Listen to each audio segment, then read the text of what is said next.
at the Charles Hotel's Regatta Bar in Cambridge, a packed house for the Earful series, which features musicians and writers, including Gish Jen. Gish Jen's work has been included in the Best American Short Stories 5 times, including in the Best American Short Stories of the Century. She will love Bad Bad Girl, which the Boston Globe quite simply calls a transcendent work of art. Please welcome, for the first time, Gish Jen. Admirers of Jen include fellow writer Virginia Pye. Gish is not just a Boston treasure, but she's actually now a national treasure, a literary figure that is unbelievable, and her latest book really proves it. That book is the new novel, Bad Bad Girl. David Sandberg, who co-owns Porter Square Books, says Jen's latest work bends genres. You can read it as a memoir, you can read it as a novel, and it just works both ways. A longtime resident of Cambridge, Jen has written several critically acclaimed books about the Chinese-American experience. I had never written about my mother. I understood that that was taboo and that, she did not want me to write about her.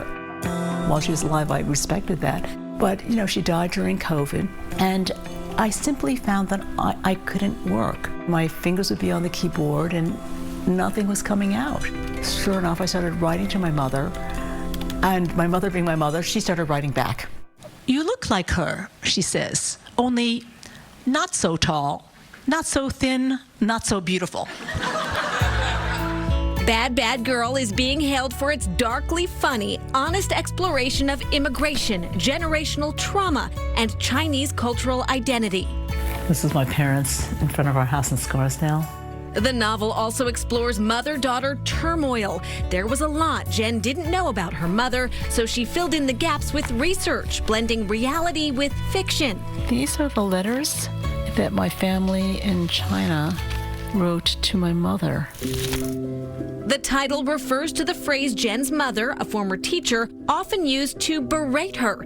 Jen is unflinching about their painful relationship, which included old-world demands for obedience, keeping up appearances, and favoritism towards sons. Looking at her whole story, you would have to have a heart of stone, really, not to feel a lot of sympathy for her. She was wrong in the ways that she took it all out of me, but at the same time, I can see how it happened. I would like to think that in her shoes, that I would do things very differently, but I don't know that. There are many ways in which I go about trying to understand what is just my mother and what is the culture. Nancy, look, it's just like my mother's vase. One of those paths to understanding, museums. Here at Boston's Museum of Fine Arts, Jen takes in an exhibit curated by her friend Nancy Berliner. Colorful patchwork textiles made by Chinese villagers. These were all just their old clothes that had worn up so much that they couldn't wear them anymore. For Jen, wider cultural context is part of what researching and writing Bad Bad Girl provides, helping her and readers see her mother with understanding and respect. Every reader I have talked to loves you. They just love you as you are, with all your failings. But I think finally she was Chinese, and I don't think that she could understand that. It's a very American idea. I love you, people love you. I wish somehow we could tell you. Thank you so much.